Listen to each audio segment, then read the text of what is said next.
where fans were upset with the casting of Michael Keaton as Batman.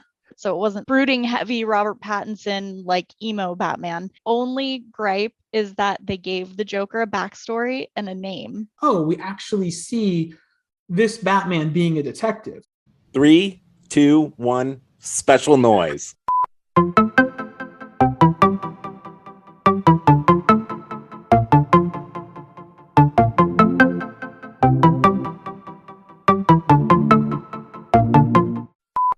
Hello, how are you? And welcome to Josiah is Right about film. And so this is an episode that has been delayed a long time. It was supposed to release in the beginning of June, and it'll be out for you guys at the beginning of July. And I am so grateful that Elaura was awesome to join me and be super patient and reschedule 15 times. I don't even know how many times, but it was a lot of times because I had a bacterial sinus infection. So it wasn't just a cough. Fortunately, it wasn't COVID or anything, but it was a cough that wouldn't go away until it was just like for 2 solid weeks of just this horrible cough. No sleep. Little kids that fortunately they got it, but not that bad. So here we are. All that said, that's the introduction to Batman. I talk about my sinus infection. So how about you can just introduce yourself, Laura? How about we do that? So I'm Elaura Goesch. I'm an IT professional by day, and I record podcasts with my friends in the evening. So here I am. Yes, and thank you. I'm happy to be one of those friends to have you join me on a film. So the reason that she is my guest for this is we were on an episode of the Most Extreme Ranking Challenge that ironically came out today. So my whole plan for this was that they would coordinate with release, but we won't be too far off. So this will come out probably next week, give or take. And that comes out today, which is June 23rd. So within a week. But on that episode, one of my top 80s films, that was the episode, and there was 2 Tim Burton films, a little tease. Well, actually, that's not a tease because it's in the reverse order. But depending on the order you watch this, it might be a tease. There were 2 Tim Burton films that she and I both sort of connected on that made the top list. And I'll save the other one, but you could probably figure it out if you deduce 80s Tim Burton movies and do the math. You might be able to get there pretty quickly. But the one that I picked and that she was the judge on was Batman from 1989. And a big part of it was just thinking about, even if you don't think it's a great film, you can't deny that it's just so unbelievably iconic to that time. And for me, I'm working on another video for my own channel here that digs into that phenomena, the Batmania craze of 1989. So I was 7 at the time. So this is one of the first movies that really had that big kind of impression on me. I wasn't born when the original Star Wars came out, and by the time even like Return of the Jedi, I don't remember it. I remember later what it was like for the prequels, and even I would say the closest thing probably modern time would be the hype for Marvel movies now. Oh yeah. That's like the closest thing, but this is, all pre-internet. So it's a different kind of world where the hype machine was building this. So let's talk about Batman. First of all, the sort of film stats.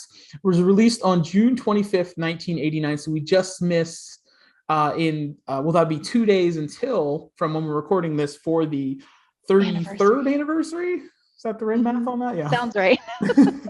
My wife, she's not currently a math teacher, but most of her teaching career was a math teacher. So where's she when you need her?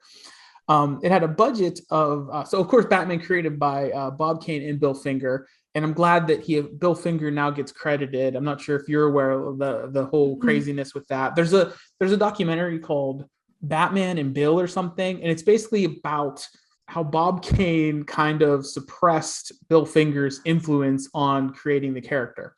And it's kind of sad. And Bob Kane just wanted to be the famous one. And Bill Finger was always, and it wasn't until like his family petition, he passed away died in poverty, very tragic story kind of thing.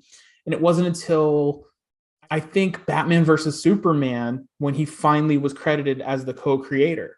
I didn't know that. It's a sad story, but the good news is that he does get credit. And I think there was a settlement with the family too, financially and all that stuff. So the bad news aside, The good news, yeah, like we're talking about my sinus infection, Bill Finger's tragic Let's stay passing. positive. Yeah, it'll get positive. It's a dark movie though. Yeah. The budget of $35 million, which opened at $40 million. And the US, it made 251 million and global 411 million. And I don't have the numbers on it, but the only movie that made more money that year was The Last Crusade, Indiana Jones and the Last Crusade. So that was the only movie that outdid Batman that year. And overall, which I'll touch on in my video, Batman was the most financially successful movie that year because of home video sales, which is where I first saw it, where many of us first saw Batman on VHS in particular. I got it for Christmas that year. I remember distinctly. It was such a weird, for Christmas, my mom got me Batman and The Wizard of Oz. It would have been like the 50th anniversary, whatever it was. It was 1939 to 1989. And I remember it had the years on it and everything. And that was those two movies for Christmas. So a classic and a new classic. Yeah, exactly. So directed by Tim Burton, who was coming off of Beetlejuice and had done Pee-wee's Big Adventure. And from what I read in the research for the other video that will be, these will all come out at the same time. It's my Batman stuff that was all been delayed from me being sick. But it was basically the success of like Pee-wee's Big Adventure was like, oh, okay, maybe we'll give him this movie. But he was officially brought on board because of Beetlejuice being a success. Story and script by Sam Hamm with Warren Sakarin. I can't read my own writing. My apologies to him. I write these things down. I can't read it. But so basically there was like a writer's strike, and the Warren Sakarin, I believe that's his name, he came on to do rewrites, and he was the writer on Beetlejuice. Jack Nicholson as the Joker, who in my childhood I always called Jack Nicklaus, which is the golfer. And it wasn't until like I was probably like 20 when someone corrected me on that. Michael Keaton, of course, as Batman. Kim Basinger as Vicky Vale, who was actually a last-minute replacement for Sean Young. I didn't know that either. Supposed to be Vicky Vale. Yeah, well, I'll say I'm like the expert, but it's only because I researched it for this video. So it's not like this was all ingrained knowledge. Yeah. When I read that, I was like, whoa. Because Sean Young kind of infamously wanted to be Catwoman in the sequel. Mm-hmm. And at that point, though, they didn't want her for that. And doing good business means that you return your phone calls. It's a pretty simple formula, Timmy. How dare you treat the Catwoman so badly? Have I ever been anything except professional with you? Have I badmouthed you? Did I show up late for rehearsals or something? I even jumped up on a horse I was scared to death of because you asked me to. This might be a connection I'm making in my own head, that they wanted her for Batman because it's kind of like a similar sort of tone and style to Blade Runner. Not style, but it's like that neo-noir kind of look. Yeah. And so she obviously had done that in that movie, so here's the next role. But the reason that she was replaced in this was because of a horseback riding accident. Rehearsing a horseback riding scene for the movie for Batman that didn't even make it. Didn't even make it. So that was why it was like really an interesting story, which just kind of riding horses in Gotham though. Yeah, I don't know. Maybe there was a scene after the dinner or something at the Wayne Manor. Who knows? Yeah, exactly. It's like I do not see how that fits in there. Executive producer was Benjamin, Melikins and Michael Uslan. And Mr. Uslan is significant. He was kind of the one who saw sort of the future of film and got the rights to this in the late 70s when no one was interested, and kind of ironically basically bought the rights essentially from Warner Brothers and to sell it back to Warner Brothers because it was the parent company. But he kind of was this is another thing that's in the other video, but he was a lawyer or in law school teaching a class on comic books. And it was the first such class, the first accredited class on comic books. So that's sort of his way. He's both a legit comic fan and a producer on this film, thanks to his sort of foresight. Music, of course, by Danny Elfman, and production design by Anton Furst. And so those are kind of like, there's other significant players, but those are like when you think about the key contributors, it's Danny Elfman, Tim Burton, Anton First, because and I'm not 100% sure how to say this. It's like first, like Furst. So I'm not 100% sure how to pronounce it, but the style of the movie. And we'll jump into the conversation with that. The first thing, what do you think of and what stands out in terms of the visual style of this film? It's very comic book like. Out of all the Batman movies I've seen, this is like the most comic book, but it still has that dark twist to it. So it's still got the bright, vibrant colors of, the Joker and everything associated with the Joker. But then there's also like the nitty gritty dark side to Batman. And the city is the grimy part of it, but everything else is pretty colorful. Yeah, another thing that when I was researching this, I think it's in the script. I don't know if it's in the script or if it's just like how they wanted it described, that they're like Gotham should be like hell coming up through the streets. That's a good way to describe it. Yeah, and it's so cool because it's the first, at least the first in terms of like a comic book movie where the setting really becomes a character. Mm-hmm. The city, and that's really essential to Batman. If you look at a Batman comic book, that it's a character unto itself. When I was watching it for this time too, it was cool. There's one thing I never noticed is, I think it's specifically, there's probably more instances in this, but I think it's specifically in the office of Jack Palance's character. It looks like almost like they're inside, they could be under a bridge or something. Yeah. And it's like almost like the city is so dominant that it's come inside of buildings. Yes. It's just, and I never noticed it watching it before, but it's just the setting of the city is so almost overwhelming. Mm-hmm. and it works perfectly. It's one of those things where, when you're watching it as a kid, you don't see it the same way. I think having little ones now, like watching stuff with them, they kind of almost like feel things more. Mm-hmm. And so that's probably what you're experiencing. And then you kind of, the older you get, you might realize what it is that's sort of triggering those feelings. And you focus in more as a kid, I feel like, on the characters too. So like, you don't really focus on the sets. You don't really focus on the backdrops, but those do drive a lot of that feeling. So, and that's, Gotham is supposed to be gross and gritty and dark. And that's the feeling that you get from the movie. No, exactly. Yeah. And when you one of the hardest things, and I think it's why like Star Wars, for example, has resonated so well, is you get such a feeling for place and for the places being real. Like when we mentioned the idea of like a Blade Runner, that's these certain movies that really establish a sense of a real place, especially when it's in the future or it's fantasy of some kind. When you can establish the place is real, that means that much more than, because if it's a movie set in just today in America, we know what that's like. We don't need that as much.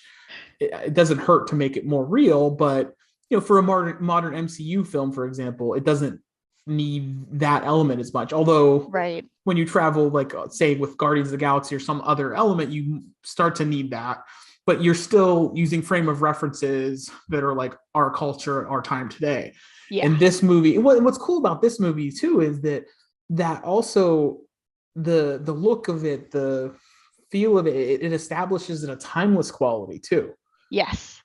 This movie looks like it's the 1940s, but it's not, because the technology doesn't make sense, but yet it could be. It's like, when is this movie happening? It makes it vague, so you can kind of come to your own conclusion. Yeah, and the brilliance, of course, of the animated series continuing that style and feel and everything. It's almost a continuation of, if not like the tone of the sort of story-wise, the tone of like the feeling of the world, I would say. Yes, absolutely. So one thing I definitely want to talk about was watching it again is the opening.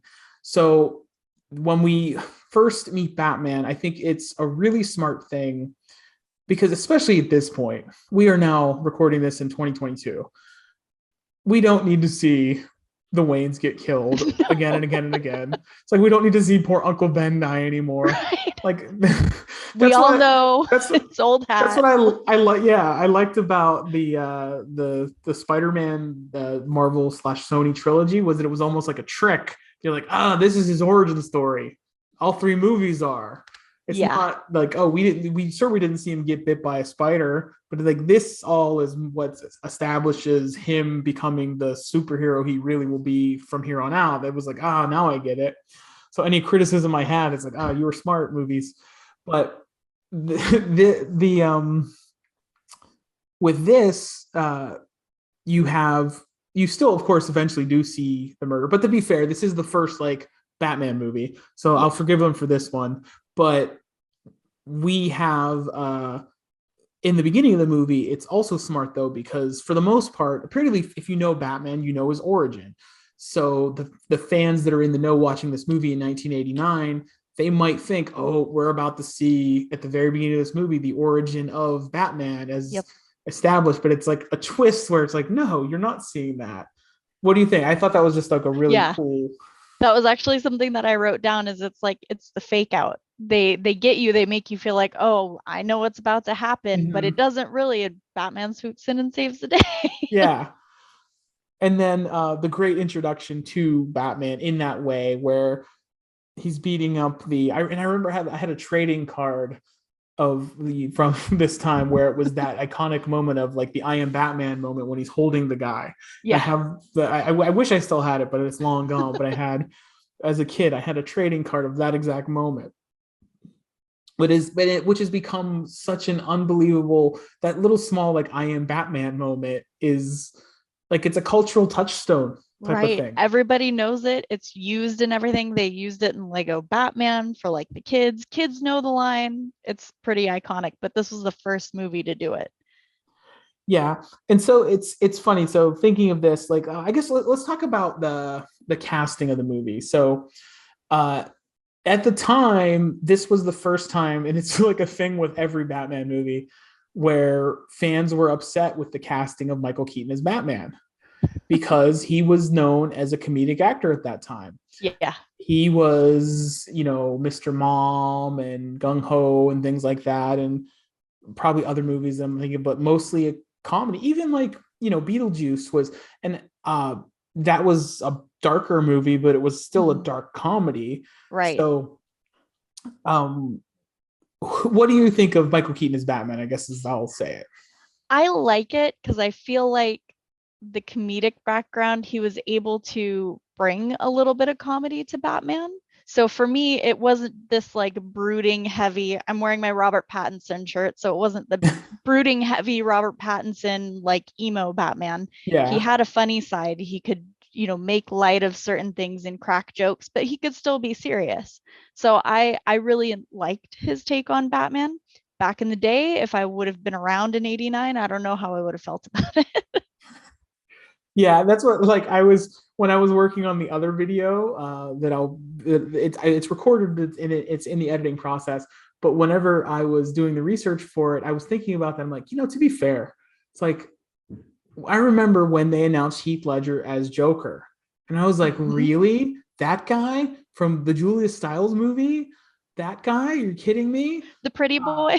Yeah, and I hadn't seen, I don't know that I'd seen Brokeback Mountain then, or any of like the more serious stuff that he had done. I might not have, but that's, whenever I heard it, that was the movie that I went to in my head, that he was like the pretty boy in teen comedies, which he obviously wasn't. And unfortunately, he passed away, which is so tragic. But point being is that it kind of took me back to like, okay, I can be sympathetic to the fan that might have felt like, what are you doing?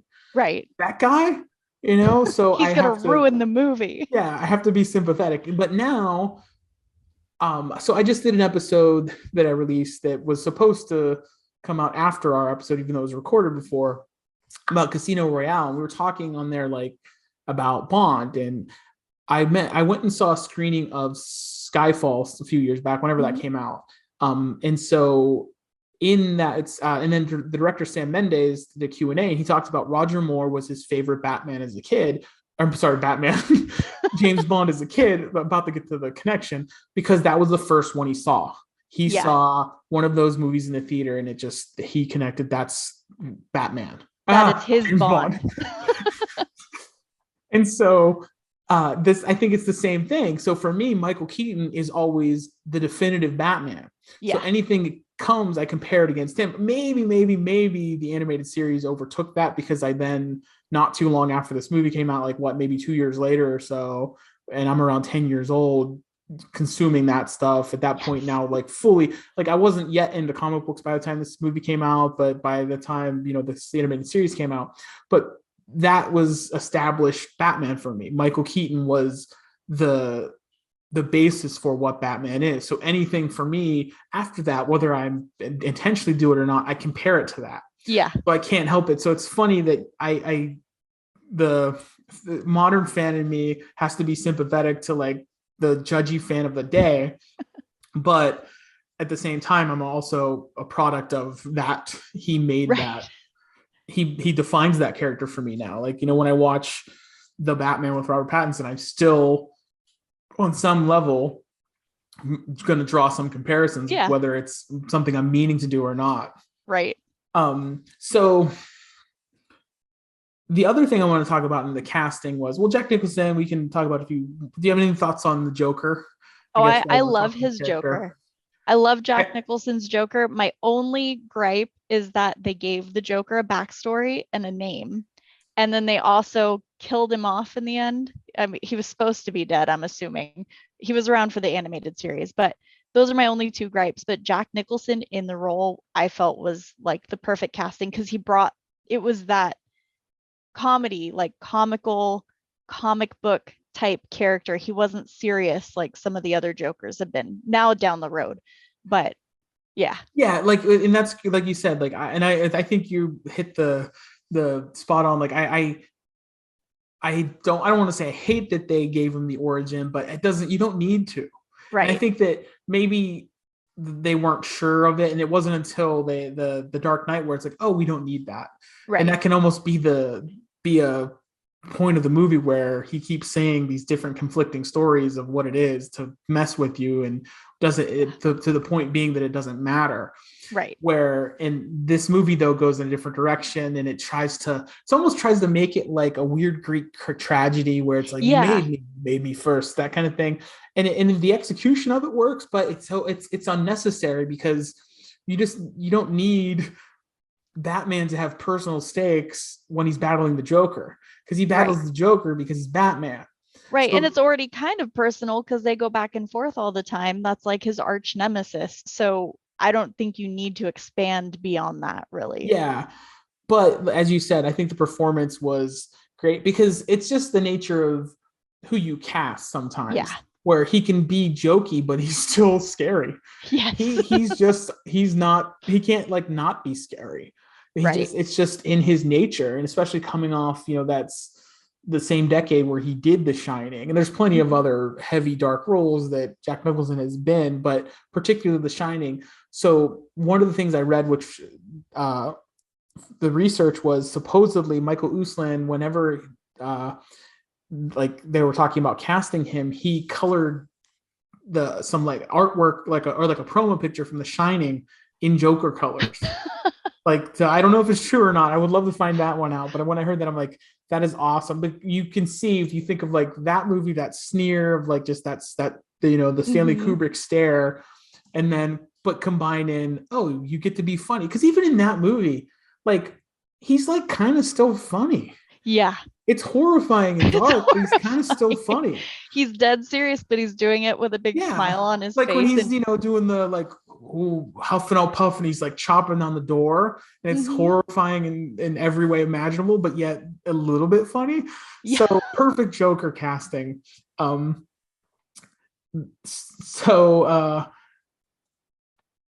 other tidbit on that one, though, was that Robin Williams really wanted to be the Joker. Really, really, really, really badly. And he was offered the part, but only supposedly to leverage Jack Nicholson to say he'd take it, because like, oh, we have someone serious over here. I have heard that before. So then it came back to bite them later, because then they wanted him to be, I think, Riddler. and he refused because they're like, no, I'm not, you use me as a pawn, so I'm not going to do it now. Which is how Jim Carrey ended up with the role. Yeah. But but I mean, and again, one other person that could have pulled off the role is at that time Robin Williams. So yeah, definitely. But it was just an interesting, like all these weird casting tidbits. Yeah. The one other thing about casting I wanted to say is, and this is one of those things where it's only now me thinking about this in retrospect, but casting Billy D. Williams as Harvey Dent, who's barely in the movie, right? But you're establishing that if you know who Harvey Dent is, you know he becomes Two-Face, and it's so brilliant because he's a very good actor and all that, but just the whole nature of Lando Calrissian, this Two-Face character that's trying to play both sides to protect, not in a really even in a bad way, but it's really to protect the interest of his people in Bespin. But I thought like adult me was like, oh my gosh, I never realized how awesome that was. And I knew, as a kid, I knew that guy was in Star Wars and also in Batman, but I didn't like think of it on a deeper level. Right. That the casting says more than I was thinking that it said. Which it's a shame that they didn't bring him back. I don't want to say it's a waste, but I know they cast, I'm blanking on his name. They cast somebody else to play Two-Face. Oh yeah, Tommy Lee Jones. They cast Tommy Lee Jones. So it's almost like a waste because I feel like Billy would have done a really good job as Two-Face if they would have given him the opportunity. But yeah, but it's just interesting, like all these like what ifs. There is, I didn't finish reading, I only read the first issue, was the Batman 89 comic that came out last year. So I didn't read it, but I know that one of the things that they did was they had the Billy D Two-Face. They had, I think, Robin. So Robin was even cut out of this movie. I won't say at the last second, but he was apparently, I think it was like they were kind of going back as they were developing it. So Robin was almost in it. And then he was almost in Batman Returns as well. So they like several times they tried to get Robin in there, but didn't. But the interesting thing, and again, this is another, you're going to see multiple tidbits that are in both videos that, but more, so watch both of these. If you're watching this one, watch that one after. The Ben Affleck auditioned for the role of Robin in 1989 or 88 probably. So that was the craziest one. Yeah, when I read that, it's like, whoa. And that was like well before he was probably really truly an actor. I'm sure it was like maybe one of those like big casting call type of things. I don't know that he even came close to being cast or anything. I don't think they cast the part the first time around. They cut the character out, but they were, auditioning people. Yeah. Apparently Ben Affleck was one of them. Oh, foreshadowing. I know, it's crazy. When I read that, I'm like, no, it would have been even cooler if he was cast and then still plays Batman later. Right. It would you could connect the movies or not. They could be their own universes. So the movie has we have the Joker origin, and the one thing I do like about the origin is not so much the origin itself or the necessity of it, but the action sequence at Axis Chemicals is a really good sequence. And it's the first, it's kind of like, well, I guess later on in the movie, it's like one of the, there's not a whole lot of big, there's like maybe 3 big action sequences in this movie. And that's like the first really big one. I really liked the way it was staged, and you had, they do a good job of, and a lot of time in movies, you'll go into a space where you don't know where you are, and then when things happen, you have no sense. And it did a pretty good job in a weird space of defining, like, here's the vats over here. This is where the cops come in. So you kind of get a sense of your geography so that when things happen, it helps you navigate so that you understand what's happening better. Yeah. So the Axis Chemicals, what did you think of? I guess you could talk specifically, or just maybe the action of the movie, because... Well, specifically the Axis Chemicals scene is the one that sticks out to me, and I keep saying this, it's very comic book, like they're shooting, they're blowing holes in things, there's and steam acid comes out every out. Yeah, like there's a pipe and they shoot it, and like it's totally comic booky. And like the cops and everything too, like you said, it makes it a little vague on the setting. It almost feels like one of those like film noir, like cop sequences where they're shooting at each other and chasing each other around, but I really like that sequence. That's probably one of my favorite sequences in the entire movie. And I like the action in it. I like the gunfighting and everything, and then how Batman kind of comes in towards the end, and how the cops still don't trust him. So it's like everybody basically against Batman at that point once he shows up. And I like too, though, even though, like I said, I didn't like the origin sort of like Joker established like that part of it, but I like that, you know, he's fighting him, but he's like trying to save him, and the way he falls under the chemicals. So like, I like the way it all happened, you know. If you're gonna connect their origins and all that the way you did, the execution of it worked really well, where Batman actively does try to not let him fall into the chemicals. Right. Like, well, Batman, and like because this Batman, like, one of the things, like, he does like seem to kill a lot of people.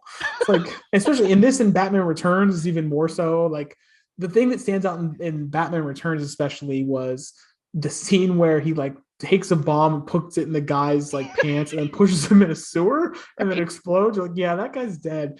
And I guess the closest thing would be, while we're in Axis Chemicals, he later, when he figures out that Joker's using the chemicals, he blows up the whole factory. Yeah. Like, did you make sure no one was in there? Nobody's going to care about that factory. Yeah. But it's also like, it's not the same sequence, but it's like one of the coolest images where, you know, he goes through and blows it up and he's driving out as it explodes behind him. And as you said earlier, it's very comic booky. Yeah. And before, like, comic book movies were really, I mean, they weren't a thing the way we know them as a thing today. It wasn't a genre unto itself. Right. It was, if anything, you'd say this is an action movie. Yeah. Or maybe kind of sort of fantasy, but comic book, to say that, you wouldn't, as a movie genre, that wouldn't mean anything in that. So yeah. And even now, like the new movies now, they're more, they take themselves very seriously, which, okay, they're action movies, they're doing a lot, but the settings and the characters now, they make them more like real people. So I feel like this is very true to like the comic book feel. And I think that's still why it's one of my favorite Batmans, because it does have that like comic book feel to it. Yeah, and it doesn't feel like the real, like, I'll say, I don't know if I'm going to say this correctly, like, the world isn't real, but it's clearly not real, but it feels, maybe I shouldn't say it feels believable. Yeah. I don't want to say it feels real, but it feels believable that you believe that these characters could exist in this world. They wouldn't, you know, if you see them here in our world walking down the streets, it's like, whoa, what's with that dude? But in that world, it works. Because like you said, especially like MCU in particular, they worked really hard to make it, that Captain America looks like what Captain America would look like in the real world. Right. Whereas a horrible movie, I did a video a long time ago, the 1990 Captain America, where you have sort of the same thing where they had no money though, but they're trying to like do it sort of the look of it similar to what this Batman was, where it's like true to the roots of the thing, and it's like, yeah, that looks horrible. Right. So I guess there's a fine line where it works, but at the same time, that's a movie where the world doesn't support that character's look. Right. Here you have the Joker and Batman and the world around them supporting the fantastical nature of those two characters. Yeah, exactly. So let's see what else is in my notes here. Yeah, I live Axis Chemicals. Good sequence. But so, and then one of my favorite moments though, and again, I guess it just very makes it scary. Even though it's tied to the Joker's origin, is whenever he's in that weird surgeon chair thing. Oh yeah, and that always scared me as a kid. Same here, and it's another one of those movies that those movie moments that came like culturally iconic beyond that and parodied over and over again, like The Simpsons and all these other things have those kind of like mirror, and he's like banging it, but it's so scary.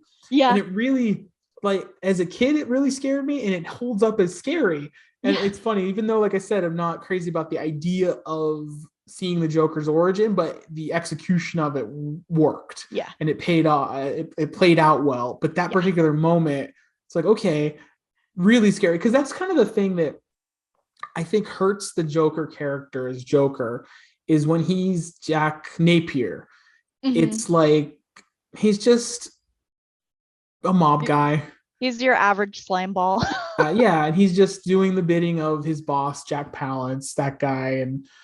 And you don't, I mean, I guess you know he's going to be Joker because you've seen all the promo stuff, but in the world of the movie, you don't know that he's Joker. And so this thing that sends him mad, but it's that moment that then makes him believably now the Joker.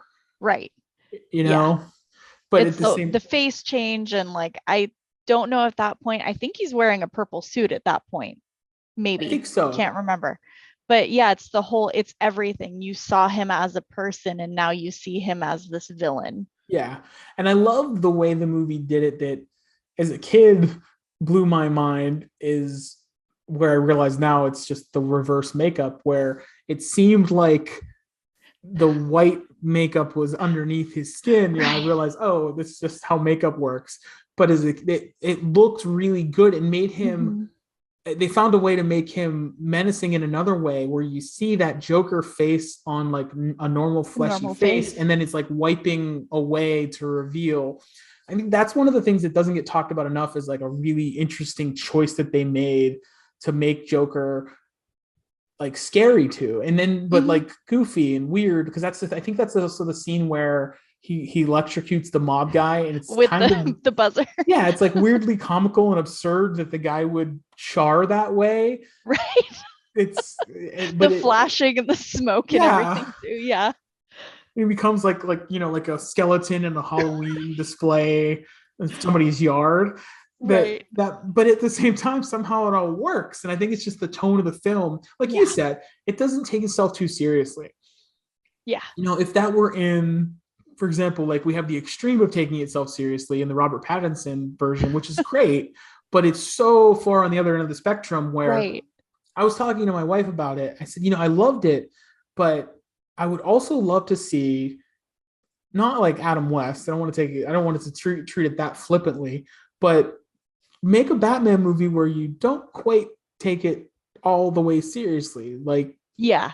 And that's where I always thought that Justice League, I mean, it's unfortunate that Zack Snyder was at the helm because he's just not the right choice tonally, where that's where you have an opportunity to maybe play with that side of Batman. Yeah. Because I think they attempted it a couple times. Like, I remember a couple, like Ben Affleck.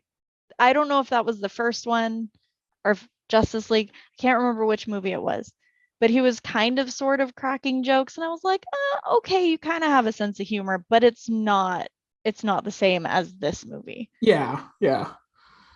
It's kind of like more of a missed opportunity. Whereas, but at the same time, all that said, you could, even in those movies, if you had a moment like that, you'd be like, wait, what? Where in this movie, you're like, oh, it's a little weird, but it still fits in this weird world. Right. It's still like a thread of connection. It's not like unbelievable and absurd. Yeah. It's fantastical enough that you're taken out of the real world and put in this setting. Yeah. So jumping back onto, I actually wrote down that I also had the trading card of the burned corpse guy. That's right, I did. I'm glad I put that in my notes. I might not have mentioned. I had that trading card too. I only had like one pack of those cards, but I had two good ones, I guess. They don't make those anymore, and those were like a staple when I was a kid too.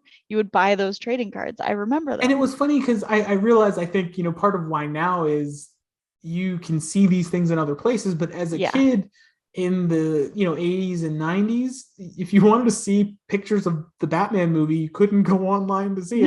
You had to go buy a pack of those cards. That was the way you did it. But the next thing I want to talk about was that something, again, there's a couple things in this viewing that I noticed sort of for the first time, but again, it's funny that it ties back to them knowing who the Joker is and having his origin. But Bruce Wayne, Batman, is looking through his criminal record and reading about him and talking about it. But the thing that really struck me was like, we actually see this Batman being a detective. Right. Because that's one thing that you don't really get in most Batman movies. Well, the Robert Pattinson one really leaned heavily really into, like, heavy. it's like 3 hours of him as a detective. Right. Which I enjoyed, but it's like, the other extreme again of like tone and the like those kind of things. It's almost which is, it's not a bad thing, it's just a different thing. But this one I'm like, oh, it's cool that it had that. So it had like these various touchstone type of things that I didn't even notice that established Batman as Batman in my world. Right. And I realized that because this is not just the first, Michael Keaton is my first Batman, but this version of Batman is my first version of Batman because, I probably watched like the Super Friends cartoon. Yeah. That was, and I know I watched the Adam West version, but that was, even though I really didn't know what Batman should be, I almost somehow knew that that's not Batman. Right. Yes. They're so goofy and jokey that. But I thought that was just a cool thing that I never picked up on until I watched it. Yeah. Intentionally, like looking for things like, oh my gosh, he's being a detective. Yeah. He doesn't just beat up the bad guys. He looks into their history. He tries to, in a way, kind of tries to get inside his head a little bit, like, okay, what's this guy like? But yeah, he does play that detective role, and that is a really key piece of being Batman. And even some of the newer movies have kind of missed out on that, I feel like, because they haven't been able to go into detail. I really like the Robert Pattinson one because of that, because it shows early Batman, and I think this movie kind of is early Batman as well. I don't know how long. He's been around for like maybe a year or two, kind of thing. Yeah. But it's early Batman. It's kind of the same thing. It's similar how the Robert Pattinson. It's like he's in like year 2 or whatever it is in his journal, but it's like early in the Batman. It's kind of similar. Yeah. So it establishes that piece of his character, which I think is important. Yeah. And I loved the Batman and the Robert Pattinson one, and the way they did that. But it's just funny how. But it's cool though, especially because the Affleck movies really didn't touch on that much at all. Yeah. And if they did, it's like kind of dumb, basically. Or because I enjoyed like Batman versus Superman, but thought they needed to do it differently in a lot of ways. But one of the things that bothered me about it was the detective in that movie is it's kind of Batman his detective work is like stolen like hard drive from Lex Luthor, who did the detective work we don't see. Right. He hands it to him.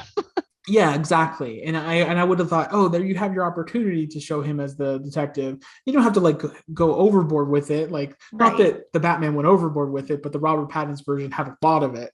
Yeah. It's it's kind of more akin to like a David Fincher movie like Seven or it really reminded me a lot of, I don't know if you've ever seen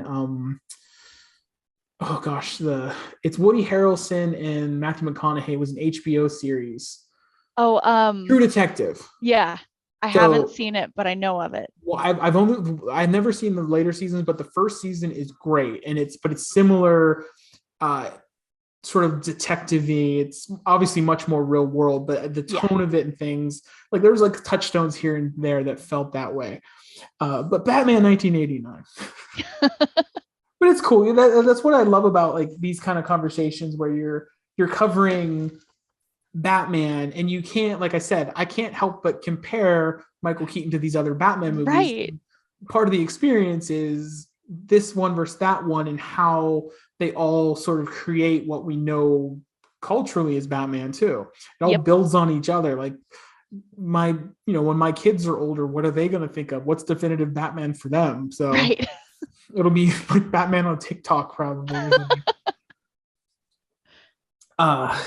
So the other thing I want to talk about, we did mention Danny Elfman briefly, but I want to talk about that. That's the other character in this film, is the music. Like the setting is a character. The music is absolutely a character. Absolutely. And I was a band nerd. I love Danny Elfman. Anything you slap his name on it, he's great. I love all the soundtracks. And his Batman theme, it's so it sticks with you, and especially with us too, because we watch the animated series too. When I think of Batman, that's the music that plays in my head, is the really ominous. It was ominous, but then also playful at the same time, because it had a lot of those like running eighth note, quarter note, 16th note like runs in it. So it was gritty and dark and set the tone well, but also had that playful side to it. So it's kind of like the rest of the movie. It helped to set the tone. Yeah, it's funny. It's like all these elements that like fit together in just the right way for the movie to work the way it does. It's a really cool thing to see, and we haven't really talked much about it, but Tim Burton obviously as the figurehead to pull it all together. And again, in the research for the other video that I will have out around the same time as this one, is he talked about he wasn't a comic book fan, but he was drawn to it from an aesthetic point of view, and he loved the image of Batman and Joker, and that contrast of like this dark, brooding Batman and this bright, crazy Joker. And one of the things I was thinking of when I was working on that is, as a kid, I had both of these shirts where it's the iconic, now like everyone had it in the late 80s, early 90s, a black sweatshirt with that Batman logo on it. And there was another version where it was Joker's face. It was a comic book version of the Joker. Yeah. And then it had ha ha ha around it. Yep. Those and they shirts, still make that. Yeah. They still make that shirt today. I almost ordered it so that I have it for this video, but then I got sick and forgot. And I was because I was like, my thought was, do they still make those? They like, totally do. They do. And it's the exact same shirt I had when I was 8 years old or whatever it was.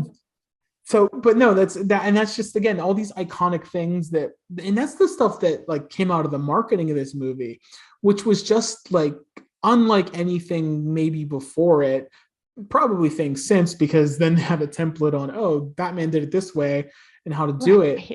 But it just became one of the things that they established. And I think maybe it connects to the fact that Michael Keaton was cast, and it was divisive. And even casting him, it wasn't like he was like a superstar at the time.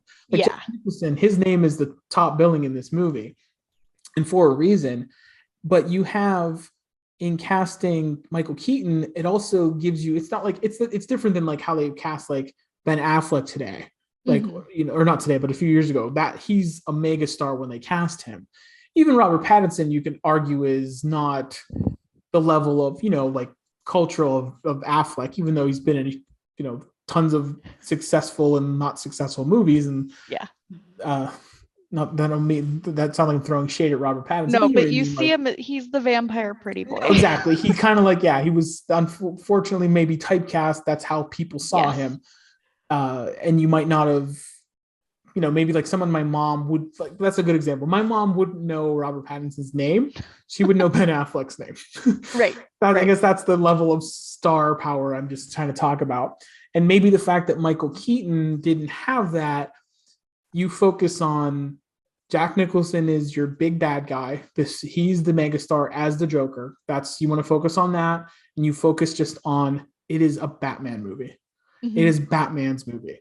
You have, and one of the things that I loved about this, and I loved about the Batman as well, that they both got right, was the character is Batman the whole time. Yes. Batman Begins is a great movie in the Nolan trilogy, and the reason The Dark Knight is the best of those three is because he's Batman the whole time. Yes. Even The Dark Knight Rises, the biggest problem is he's not Batman for half that movie. Yes, that is a slow. I love that movie. Slow movie. Yeah, but it just kills the fact that it's a you just, in that Batman trilogy, 3 movies, you think, oh, 2/3 of it'll be Batman, but it's like, not quite. Maybe half. Yeah, we're establishing Batman, and then he's Batman. Yeah, which is, again, like, we talked about the introduction, the opening sequence of this movie, where you think you're going to get one thing, but oh no, you get Batman right away, which is perfect. Which is as it should be in a Batman movie. With the wings too. I forgot about the wings. Yeah. Especially when you think of like all the technology and things that we can use now, that filmmakers can use, that like anyone really can use. And there's a shot where a Batman on the rooftop is clearly like hand cell animation, and the way he turns, because he couldn't really move well enough in the cape, it was too heavy. So they had to like have this overhead shot where they animate it, but it just helps create, like, watching it now, like I know what that is, and I like knowing what it is, but it helps create like a weird, more of the weird wacky tone of this movie that somehow all comes together and works. Yes. Essentially because of the limitations of the technology at the time. Right. As we round towards the end of the movie, one of the things that I think that is maybe a flaw in this movie is it's kind of the word empty, kind of the end of the movie country. There's like a lot of empty space in it.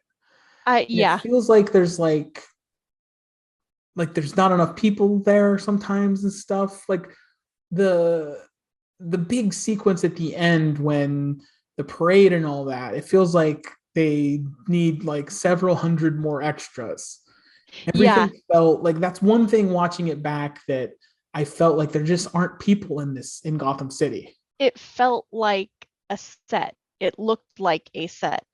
And it was, I don't know if it's because they made the streets in the set too narrow or what it was, but it made it seem a lot smaller scale than the rest of Gotham that we had seen, like the shots just from the window of the office. Exactly. Like the skyline. It made it feel very like compressed and almost in a box. Yeah, because it's like there's this endless, because you said when you look out that window, this endless city. When Batman's on a rooftop, it's just this endless city, and then when you're in it, it's like six reporters, like Commissioner Gordon, and then it's like, that's it. Yeah. So that was one of the things that I thought that's, and again, it's one of those things that it's more like looking back, and it's almost more me trying to like nitpick at things. Yeah. But nothing can be perfect, and I think that's what, again, why this movie holds up so well, is because of those other things that it's taken me how many viewings to like really and very intentionally to find, like, to realize that. Yeah. How many times did I watch it before I'm like, okay, there should be more people here. Yeah. You know? Well, and I wore this VHS out as a kid, and these are things that I never noticed growing up until now, rewatching it as an adult, trying to like, okay, I'm doing a podcast on this, so I really need to pay attention. And then I noticed those things. I'm like, oh, okay, it feels like a set, or this scene is, certain things about the scene. But yeah, it's almost like getting nitpicky towards the end of it. Yeah. One of the other things, sort of, I felt like the end, watching it now, maybe even as a kid, I have to admit this, I felt like the end is kind of boring. Yeah. Because you have, and I think it's trying to be like some kind of like, maybe this is where it's like a touchdown for like an old horror movie or something that Tim Burton's going for, where you have I understand you have the big epicness of the parade sequence, and then he gets the balloons and he flies those up, and there's that great silly but it works moment where he goes up through the clouds, stops, and then the way it drops back down. And it's funny because to me that's one of those moments where it's like silly, but then the way it drops is just so perfect. Just the way the ship like turns, it suddenly feels real again. It's like, oh, that's goofy. Oh, and then it's real. I don't know, just for me. Yeah. But that's like the big exciting part of the sequence. And then again, another one of those like silly moments where Joker gets out the gun that's this super big long barrel, and he shoots down the bat plane, and he crashes in the church, and Joker's taking Vicky Vale way up the steps, and it's basically like walking up steps, fighting some thugs, then he finally gets to Joker, and it just kind of feels like a little bit too drawn out. Yeah. And it, like, that part, now watching it as an adult, I'm like, okay, I can probably like fast forward, skip through these scenes, because we just saw the parade, and the parade was that felt like the big finale, and it wasn't. And it was almost like they had to give Batman one of those, okay, he has to save the girl scenes. Yeah. He hadn't really had one of those where he like swooped in and swept her up off her feet. So this was like, okay, we have to give him this towards the end of the film type thing. It felt like. Yeah. Poor Vicky Vale though. Well, there was, because he saved her in the in the museum museum too. Yeah. Like poor, like that, like, which is basically kind of funny because it's like, well, they even, because I was thinking, yeah, you're right there, but they're like, oh, they already did that. Yeah, like, that's true. Like, and yeah, and but that's an awesome, another really good action sequence too. Like, I think that's part of the problem where that's sort of like your one-on-one scale combat action sequence there that is really good, and then the one at the end doesn't feel quite as interesting as that one you already saw. The only exception is I like the way Joker put like the acid on the bell, and so when the bell fell, that was always, I thought, was really cool. But that was the only part of that was interesting. But I think in like, this is a sort of thought in retrospect, but like when you watch Captain America Civil War, right, you think the big climax is the airport fight, right? Mm-hmm. There's the big airport fight where they're all going at it, but that's not really it. It's when they get to the bunker and it's down to realizing that he knew who killed your parents and he didn't tell, and those, and that breakup of a friendship as Tony and Steve are fighting, and Steve trying to protect his Bucky. And it's a great sequence, and it works really well because you've established their relationships between all the three of those characters, or at least Steve and to each one of them, and how that would hurt Tony. And we know that like part of what makes his character is he's that fly off the handle type. Yeah. And so it all works really well, and the personal stakes work really well. The difference is here, I didn't think the personal stakes worked as well. And that's why you don't need Batman and Joker's origins to be tied together, because you're trying to, like, you had the big exciting thing with the parade, and now here's the small moment between the good guy and the bad guy. But the problem is I don't even want that to be like, you made me first. Like, I don't want those stakes to exist here. Yeah. I think that like hurts the movie in the end. I think that's, like you said, the weakest. I don't think you said that. I'm like, you said this thing. You said it's the weakest part of the movie. No, but it's the weakest part of that sequence. The big climax already occurred, right? With the parade, and Batman saved the city, and now he's got to save poor Vicky Vale, who can't ever do anything to save herself. Right? No, got kidnapped. And they talk, stuck dancing with him. And they establish her as like seeming like she was taking pictures in war-torn zones and stuff. So it seems like she's a little bit of a I can handle myself type of character, but no, not really. So, she's constantly, save me. Yeah. So all that said, the flaws in it, and I feel like we focused on those, but also like really, I think we both are in agreement that the movie just works despite those things. And it's again, I think the key word is nitpicking. Like, it's really nitpicking to like dissect the movie, because that's what I like to do with these podcasts. And any, when we're on like the ranking challenge, it's, it's just the nitpicky fun stuff that makes it interesting to talk about. But this also is a really important movie because it's really the movie that established the superhero sort of origin story movie. Mm-hmm. And it does it really well. It's a great template for it.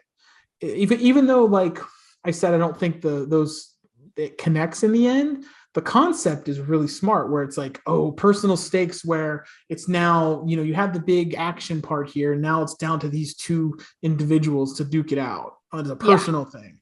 The idea is brilliant. It didn't necessarily work in execution, but the idea is brilliant. So yeah. And it's established it, like you said, it's established it for the movies now going forward. Like you were using Civil War as an example, it kind of built on this because it had the big, they saved the world, they saved the city, and now it's down to these personal stakes. Mm-hmm. So, and it makes it feel more personal. In this case, in this movie, it didn't work great, but that's the template that establishes that personal relationship between hero and villain at the end of a movie. And gives it that like personal feel to it. Yeah. And one thing I wish that more movies would do, that when they're an origin movie, would be willing to sort of, because I always think if like when the Fantastic Four comes to the MCU, like I want them to be pre-existing. Yeah. You can, if you show me their origin, do it kind of like this movie do it, where they're already there, and then maybe there's things and it flashes back. Because even the very first issue of Fantastic Four, that's how it starts. Like something happens and the team comes together and then they remember their origin. So it's not like it's not like it's a bunch of flashbacks. It's like one flashback, but at the same time, we're already a thing. Let's gather together. So I think the way this movie works is, again, you get Batman the whole time while also getting his origin story. Because I think the modern, the other movie that's very key in sort of establishing what a superhero origin story is Iron Man. Mm-hmm. And that's the other side of it or Batman Begins, maybe. They're kind of both within a few years of each other, where you don't have the character being the character for so long that you want to see them as that character. Right. In Iron Man, it's not a problem because you have him in 70,000 other movies, fortunately. But you know, how long does it take before he's Iron Man in that movie? Basically, you probably have 30 minutes. The equivalent in this movie was it takes about 30 minutes. You could say it's a Joker origin story. It's about 30 minutes before Joker is Joker. Right. And it's a 30-minute mark where you have Joker. Iron Man, I don't know the exact timing, but I'm sure it's roughly the same thing. And then a lot of time what you have in these superhero movies that are like post Iron Man is they're in this situation they have to get out of. They somehow become a superhero. They get out of it, but then they sort of reboot on what they are as a superhero to like become the real version of the superhero that you know. You know, that's like that's because I mean, watching Miss Marvel right now, I'm really enjoying it, but that's kind of one of the flaws for me. It's like, oh, this again, where we have to. I guess it's a little bit different since it's TV. You can go through it, but you're sort of like, oh, here she is, prototype Miss Marvel, where she's not even called Miss Marvel yet, and then you're building to that, and we're in that show we haven't even seen her be as Miss Marvel, but and it's you can do that every now and again, but I feel like it's done a lot. It is done a lot. This is the other way to do it that I would love to see more often. So the character is established in the universe, and like I think in this one, Vicky finds about his background through like doing research. So it felt very organic. Like it wasn't just like a gimme or like a flashback of here, this is what it happens. It's another character trying to figure out who Bruce Wayne is. Yeah. And discovering, his parents tragically passing. So I like that take on it. I like that way of presenting the origin story much more than like, oh no, here's this big tragic half-hour-long sequence. Mm-hmm. And then, okay, now they're the hero. Yeah. It's like, but the poor Waynes, I was like, how many times do they have to die on screen? Every single movie. So any final thoughts on Batman? I love it. This is one of my favorite Tim Burton movies, one of my favorite Danny Elfman soundtracks. It's so iconic. It's one of the first movies that I really vividly remember watching as a kid. I also watched a lot of Batman Returns, and I was Catwoman for like 2 or 3 years in a row when I was a kid. But this one like really stands out to me, and especially it's the settings and the costuming and the characters. It still stands up as one of my favorite Batman movies too. Yeah, same here. And this is the movie that made me a Batman fan, because this is my introduction to Batman as he should be. Dark, maybe a little bit funny, but like this sort of tone, not the Adam West, which I'd probably definitely had seen before that. But then it started, and then like you said, Batman Returns. I remember going to see that one in a movie theater. I don't believe I saw this in a theater. I could be mistaken. I'd have to like check with my mom or older brother. It's like, did we see this in a movie theater? Did I see it at least? Yeah. But I don't remember seeing it, so I probably didn't. But I know that by the time Batman Returns came out, this movie had made me a fan enough that at that point, I who knows how many times that I'd watched it, that I have to see this movie in a movie theater. Right. Yeah. And it gets even darker and even weirder. So, and maybe that's a follow-up episode when you'll come back and join me for that one, which actually that one, it might be today as we record this. I'm not sure, but the 30th anniversary is, because that came out in, I think, 92. Yeah. So That's what I was going to say. the 30th anniversary for that. If it's not today, it's somewhere in this like week, because that's that last week in June for Batman releases. So thank you so much for joining me. Where can people find you and stuff? And there will be links below, so be sure to click on those. But yeah, so I my main podcast gig is I record with the Pop Prim Power Podcast, and you can find us at Pop Prim Power on Instagram and Twitter. I believe we're on Facebook as well, and that's the handle that you can find us. Me and my friend Anna record, and you can find us on everywhere that you find your podcasts, so Stitcher, Podbean, all those places. And then if you're interested in my personal life, my personal Instagram handle is Elaurasaurus, like a dinosaur. And that's on Instagram, and you'll see lots of very cute pictures of my corgi if you do. Okay, that sold me on it. I don't know if I'm not sure if I'm following on Instagram, but I need to for corgi pictures. So corgi and now a chocolate lab. Oh, cool. Yeah. Well, for Indiana me, bones. obviously my kids, but my Akita. So you can see my Akita Akira. So you'll see all of them. So that's the one thing I always like feel like when I think about my like posting, like, okay, did I post too many pictures of one kid or the other? It's like, have I posted too many dog pictures lately and not enough kid pictures? So no, don't be ashamed. Follow for the dogs. The dog always wins. He's been around longer. So thank you so much for joining me. It was super fun to talk about this movie. I really appreciate and again, as we talked about at the beginning, your patience with rescheduling with me. I would have definitely not been as coherent at any point in the last like month. We've been trying to get this recorded for a month, so I really appreciate that.